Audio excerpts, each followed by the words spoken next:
Welcome to my 5th video series for our making of asteroids in Unity. And this is a 5.1 where we're going to look at actually setting up a game manager script in order to spawn asteroids. So where we left off, we just finished doing damage numbers, and I had a few asteroids inserted into the world just to give me a few things to practice firing at. And no new asteroids spawn when you defeat these, and we actually set their location. I just dragged and dropped them into a game world. But I think a game of asteroids is better played where the asteroids automatically spawn in waves. And so we need to start setting up some code in order to be able to spawn asteroids automatically rather than us manually placing asteroids. So basically at this point we need to make sure that all of our prefabs are in order before we start taking the next steps. And so that means we should check each one of our things in the hierarchy. So for instance, my player ship. I just want to make sure there's nothing in this overrides that I have to confirm. Basically meaning my prefab is done. And then the same is true for big asteroid, but be kind of careful though, because if I moved it around, you can see that the movement here it's bold, indicating that it was changed. But if you see anything else here that says like apply changes, we might want to make sure that we've applied those changes. But I don't really. So looking at my small asteroid, I also don't see any. So I feel like those are good to go. And so I'm actually going to delete them out of the world. So I'm going to delete my asteroids from the game world, leaving only the player. And we're going to work on spawning some asteroids. Right now, we're not going to set up the wave system. That's going to be in the next video. In this video, we're just going to go through the rather lengthy process of picking a random position that's not on top of the player or on top of another asteroid to spawn the asteroid at. So that leads us to creating one of the more essential items in the hierarchy. And so that's actually called the game manager. And so what we want to do is just go up to game objects and go to create empty. And we are going to call it game manager. Some people call it level manager, some people call it game controller, but actually most games have this invisible object that manages some kind of script that runs the level for you. And so that's what this object's going to do. This is an object that doesn't die like the player or the asteroids. It doesn't move like the camera. It's just an object to manage the running of the game, hence game manager. So Unity does actually provide a built-in tag for this. So one of their built-in tags is actually called game controller. And so we should tag it because that's kind of a consistent thing to do with these game manager objects. I'm going to reset its position because it's kind of a crazy looking position. So let's just go to reset. Maybe let's just give it a weird position of like a Y value of 5 and an X value of 5. And I'll give it a little icon just to make it stand out. Oh, I missed on my numpad here. There you go. So my game manager's off to the side, and it's this little blue dot, so I can click on it if I need to remember what it is. This other dot here was our game assets thing that you'd only have that if you did the damage number tutorial.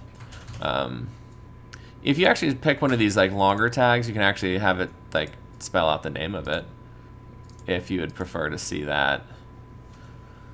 So we've got our game manager object. There is nothing on it right now because it's really just going to hold the script to play the game. So we need to make that script now. So here's my scripts folder. I've got a damage pop-up folder, an enemy folder, and a player folder. Then I've got a boundary and a spark cleanup inside the root. I want to add another one just inside of the scripts folder.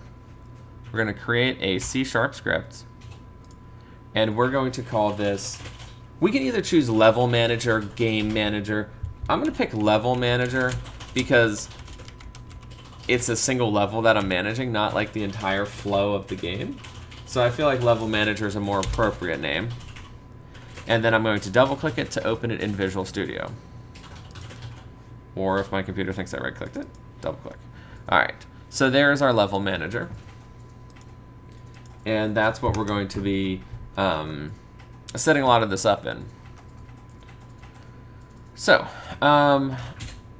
let's start. Before we play a lot with this, we are going to need it in a little bit. But before we play a lot with it, let's begin the process of setting up the ability to pick a random position. And so I'm going to handle that inside this boundary class, because I feel like that's something that makes sense, that has to do with like the edges and the boundaries. So I'm going to actually handle the act of getting a random position from here, because more things than just merely the level manager might want that. What if I want to randomly spawn a power-up? That could be something that I need to have access to that isn't tied to the level manager. So let's start with another static method, public static vector3 get random position. And I'm going to take a single parameter of a percentage from the edge. I hope I'm spelling all this right. Let's just go % from edge. And so kind of what I'm envisioning for this, and we will see it more once the game takes shape, and I'll actually test it a little bit.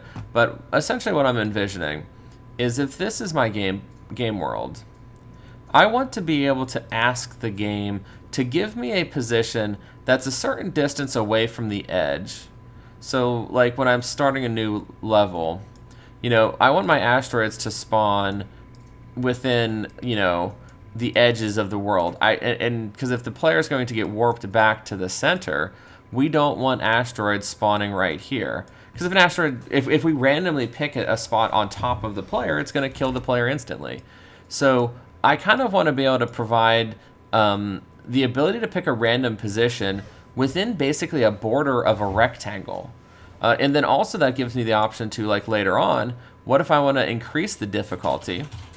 And now asteroids are allowed to spawn a lot closer to the center of the screen. And so now we've got these increasing ranges that asteroids are allowed to spawn in. That's what I'm going to try to set up. And so this variable called percentage from edge, that's actually just going to be a definition of how far inwards we're allowed to spawn. So to kind of make this a little bit clearer, so this would approximately be, I would almost guess, like a 0.2 value. If we wanted exactly on the edge like this, that would obviously be 0. And actually, this is going to calculate down to the middle point. That would be a value of 1. And that's because it could equally pick from the bottom edge, which again, this would be a value of 1 if it's going to calculate from the bottom edge. So that's what I'm envisioning for this percentage from edge variable, is it's a scale from 0 to 1 of how close to the center of the screen from whatever given edge it picks that it would be. So if it picks on the left edge to spawn something, then, you know, if we say that we want a percentage from edge of like 0.2, then it's only going to come in 20% at most from the edge of the screen, because it is going to allow it to pick any random variable in between the edge of the screen and that border that we specify. Anything within there would be a valid choice for the center to spawn the object. All right, so that's what we need to set up first, is the act of being able to pick this random position. So to do that, we need to pick a random edge of the screen.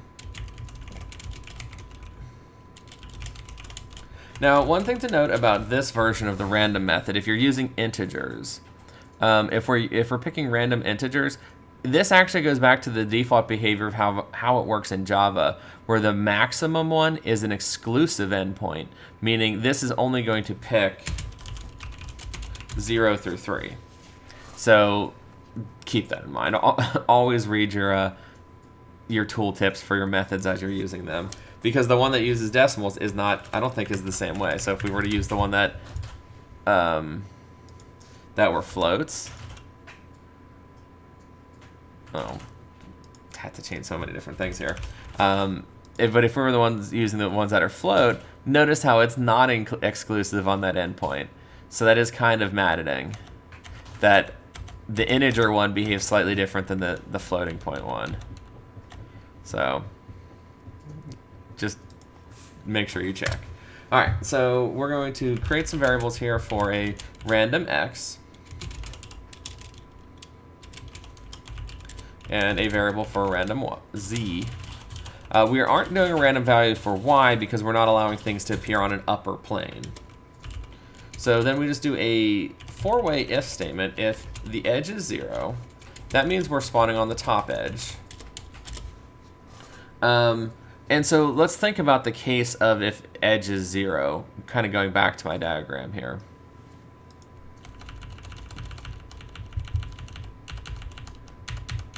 It's a lot of Control Z. Edge is 0 is going to give us this little window here. And so if we think about if we're picking that edge, obviously we want, and just to kind of clarify my variables, this is x, and up and down is z.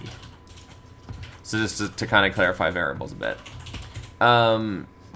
So that means you actually have the full range of x values to pick from. It can be the minimum x and it can be the maximum x. But you have a restricted amount of z values to pick. You have basically the maximum z value down to like whatever we decide to multiply that by. So it's basically the maximum. It's the maximum minus a random value between the max 0 and multiplied by the percentage from the edge. So we'll see that formula in a second. So, but basically what we see is that the x can be anything. The z is the restricted variable. So, like I said, the x can be anything. Random x can be anything from random.range. And we're going to use these built-in methods that we have here. Calculate the edge of the screen position. We're going to use getXmin and getXmax. So we're going to generate a random position from getXmin to getXmax. And so that can be any x. Then we're going to generate the random z, and this is a little bit more of a complex formula. It's going to start off at the maximum edge, but then we'll subtract a random amount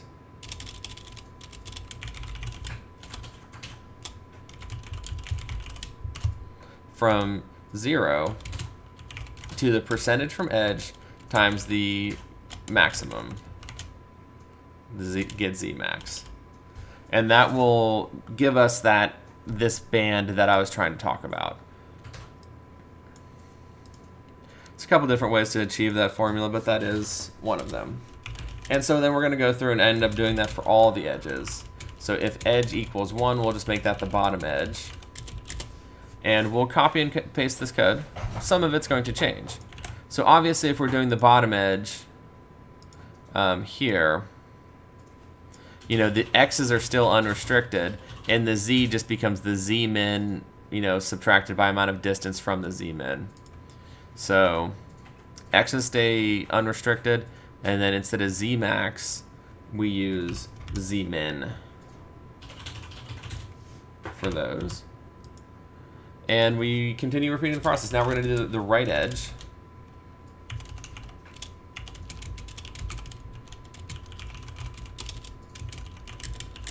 So in that case, it's the z's that are unrestricted.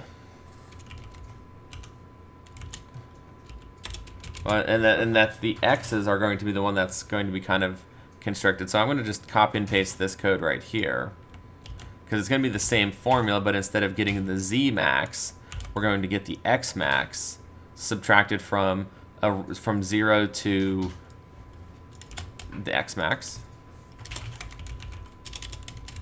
And then the z's are going to be the unrestricted one, which can be from the z minimum to the z maximum.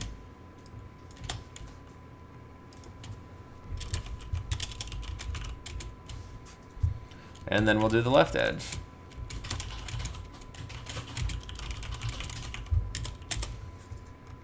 And I'll copy and paste this. into there. The only thing that needs to change is instead of dealing with the x maximums, now we're dealing with the x minimums.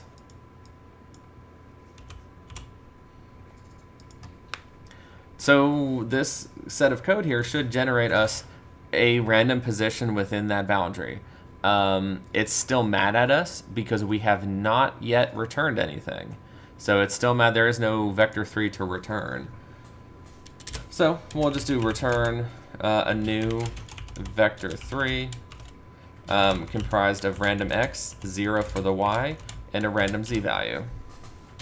We could have broken that up over 2 lines. We could have made like a vector3 variable called like spawn position and done that. But this is a little bit shorter, a little bit kind of cleaner. Alternative method would to just have been to do this.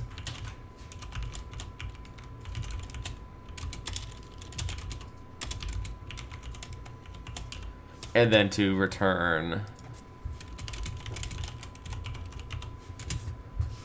And then to have return spawn position. So depending on whatever syntax you prefer, and then instead of this, you would just return spawn position. All right, so this should generate us a random position.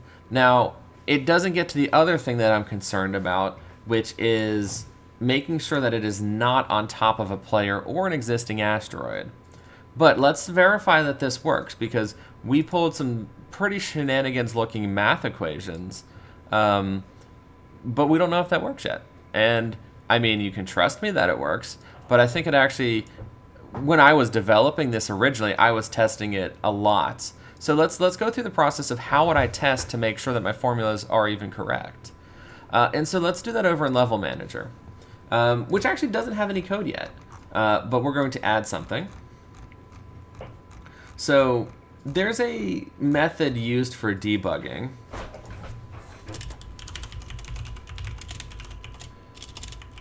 called onDrawGizmos.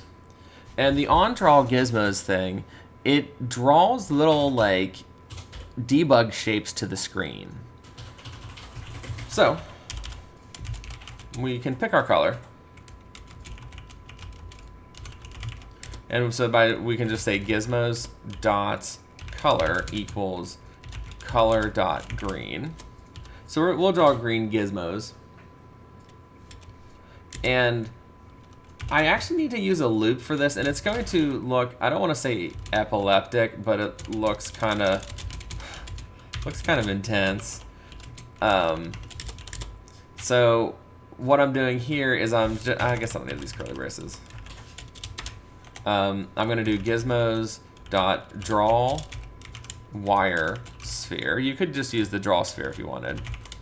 And we're going to call that method that we just wrote, boundary.getRandomPosition, and then we give it a certain percentage from the edge. So let's start with 0 just to see. It should put all these along the exact edge of the thing.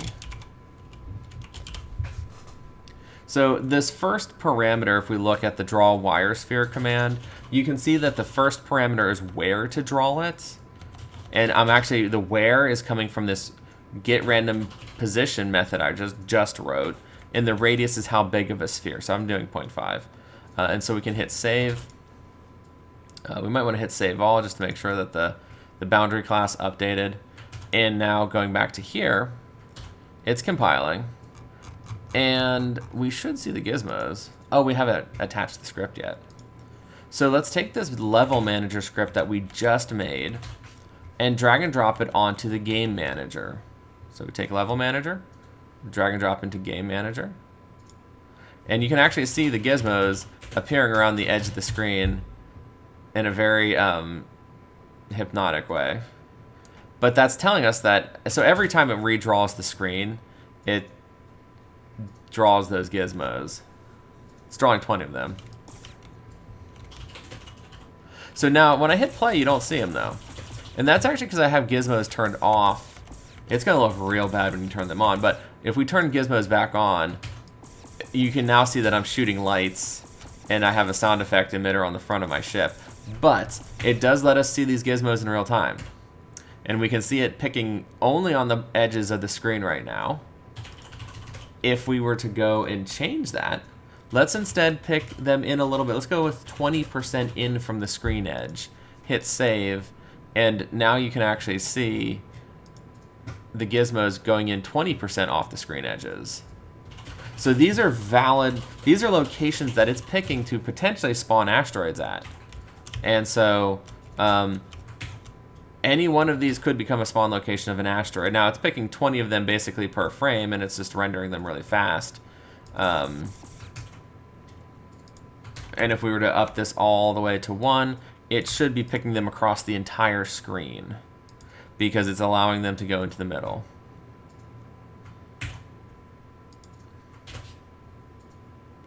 And so now it's just picking, you know, asteroid spawn locations anywhere, which is obviously pretty dangerous.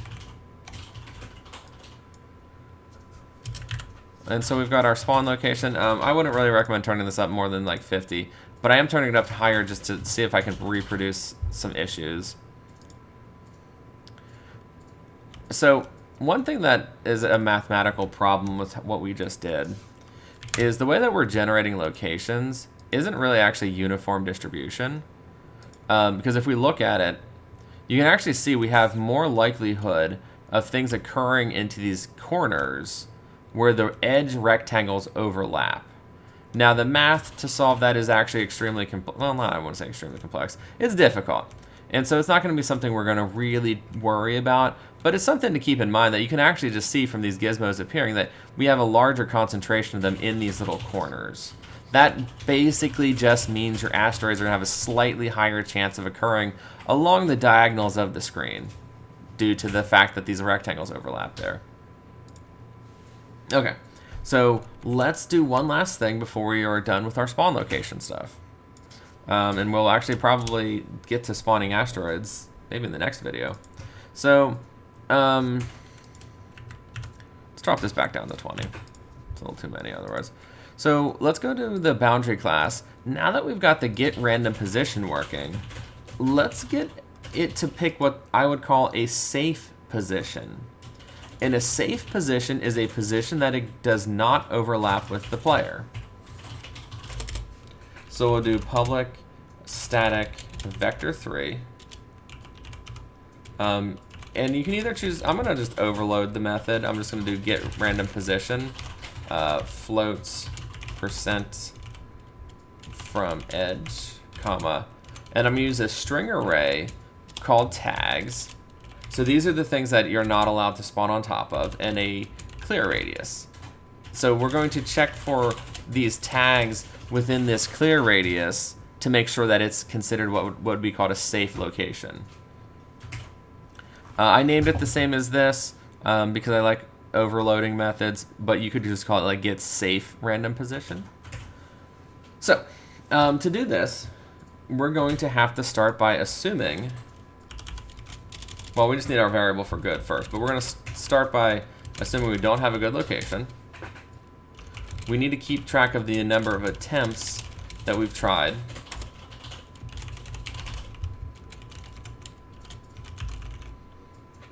And we need a vector3 to store my potential spawn position into. So while we don't have a good location,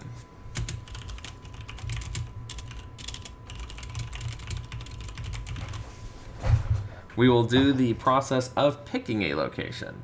Now this is essentially an iterative approach to trying to pick a safe position, which probably isn't the most optimal under given circumstances, like if you have a high load of asteroids. And you could rethink of things where if you pick a bad position, it attempts to push it to one of the sides rather than picking a whole new position. But we're gonna do our best. So get random position. We are going to first pick that position. So spawn position is going to be set equal to the get random position call. And we're going to pass it in our initial parameter of percent from edge.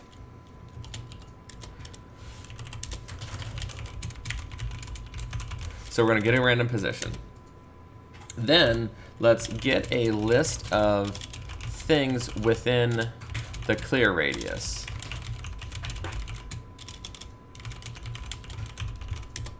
And so this is going to be, the method we're going to use is going to return an array of colliders.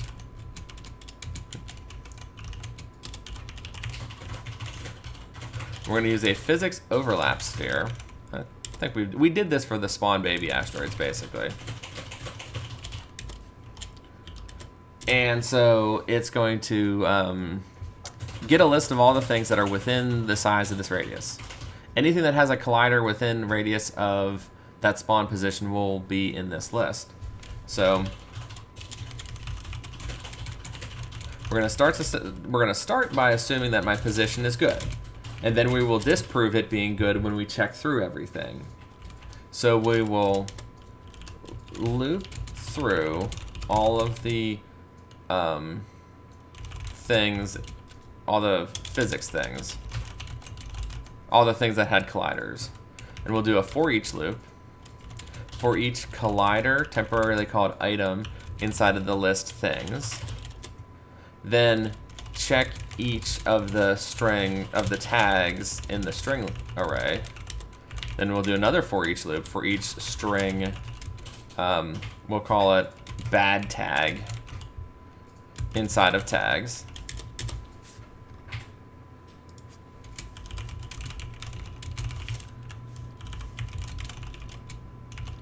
Adding some comments here to make this easier to read. And then let's put one up here too.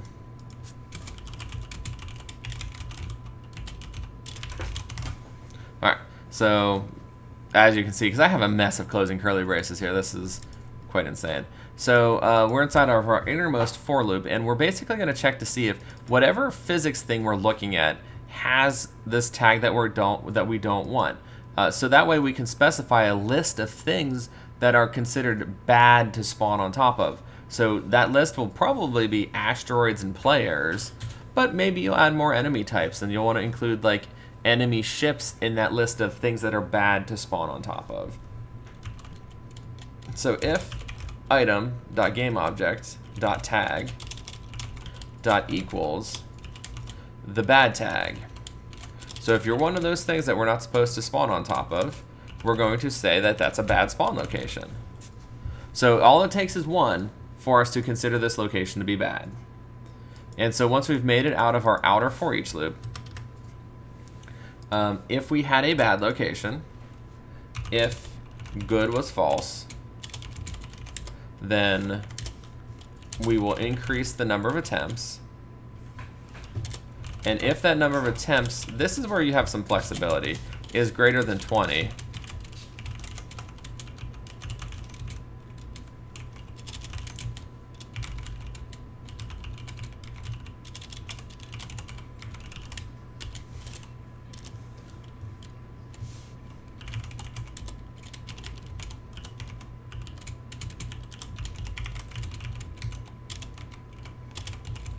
we will increase our search size. And so that will allow us to search for a larger area to potentially find a location. What will eventually happen is this size will get so large that it will spawn things eventually, because it'll spawn them off the edges of the screen as this increases to a certain size.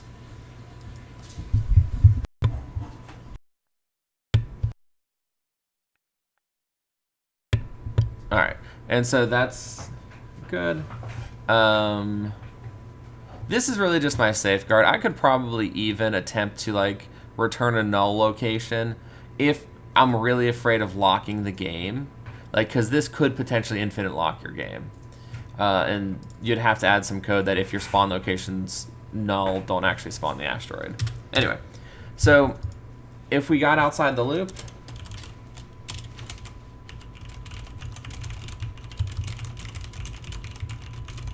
that means our location is good. We can then return spawn location or spawn position. Now I think it is potentially mad that we may not have ever given it a random location. So one of the solutions we could do just to humor it is to give it an initial random location so that it thinks that it has a position, even though we know that we're going to change it later. but that way the return knows that this isn't null. Because the way we had it before, that spawn position could have been null, and it would not have been happy. So we hit save. Now let's see this one in action. So if we go back over to the level manager, instead of using this draw wire sphere command, we could actually use, oh, I'm sorry, the get random position. Let's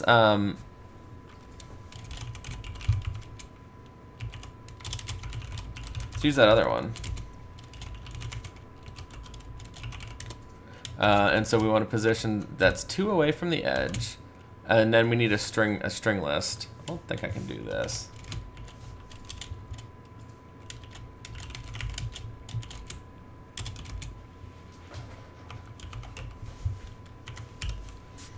No, I gotta declare a string list here.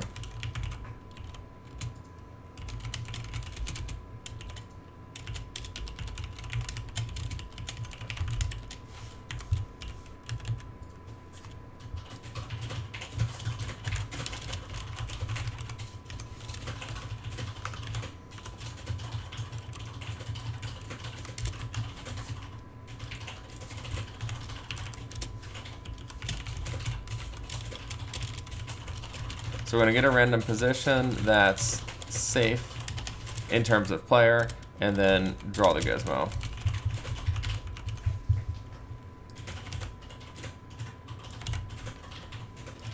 And we're telling it to check in a radius of 1.2 around the player. So what this will actually do is, as we fly around the edge of the screen, we're going to see these positions refuse to choose where the player is.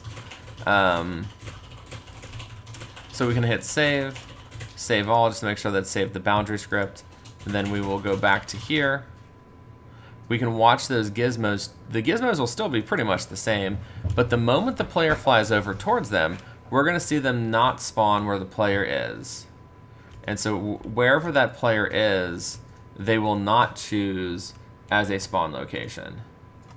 I mean, you can really up this if you want to get a bigger dense field of these. Let's go up to 100 again. And we'll see that as the player cuts through those valid spawn locations, it's just going to cut kind of a hole through them, because it will not spawn on the player. And that's going to be true of asteroids as well, that it's not going to pick a spot for an asteroid to spawn on top of. And so, you know, the bigger the radius you get, kind of the more you might protect the player from something stupid, where if they're going full speed into the edge, they might accidentally slam into an asteroid. And that might not be something you want. So we've got our locations working, and I think we could probably squeeze in making an asteroid real quick, and then we'll clean it up in the subsequent video. So if we go back to Level Manager, let's throw in a few scripts right at the top, just so that we can test this, or a few variables. Let's add a public game objects small asteroid, public game object big asteroid, public game object player. And inside of update, just to be able to test all this, let's do if input.getKeyDown. So this is, you know, kind of like a debug way. If I hit the R key, we're going to instantiate one of these asteroids. So let's just call this, well, let's get a position.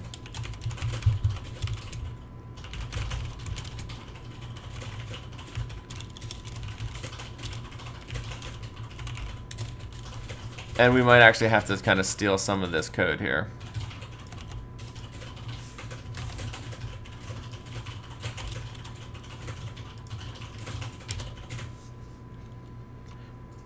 And, well, we've already got our position here, so then we'll just instantiate it.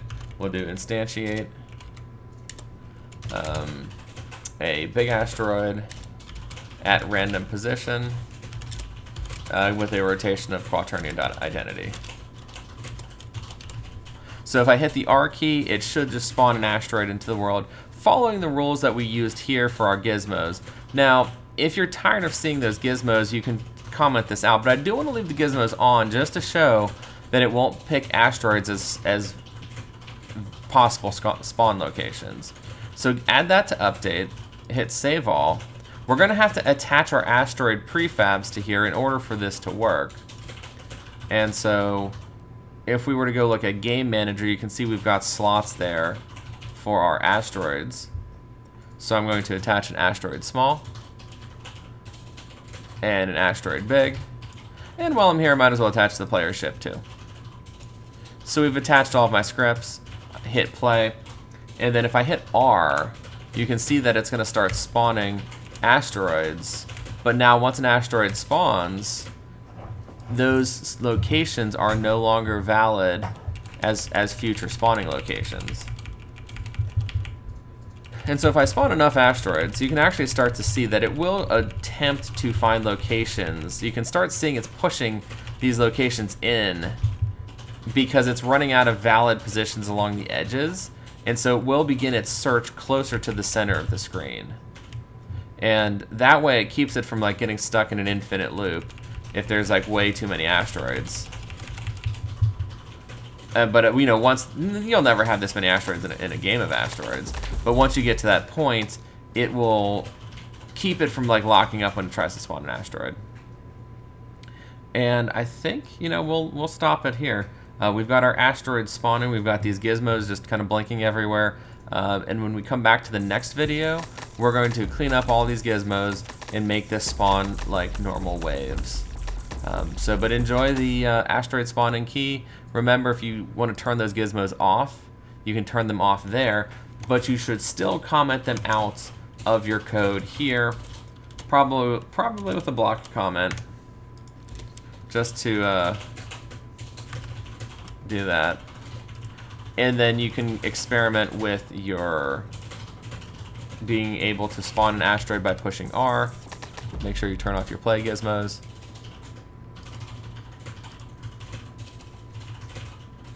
And then you can enjoy testing our ability to spawn asteroids, which we're going to use to create a wave system. So, thank you for watching, and I hope you're excited to see the next part of this.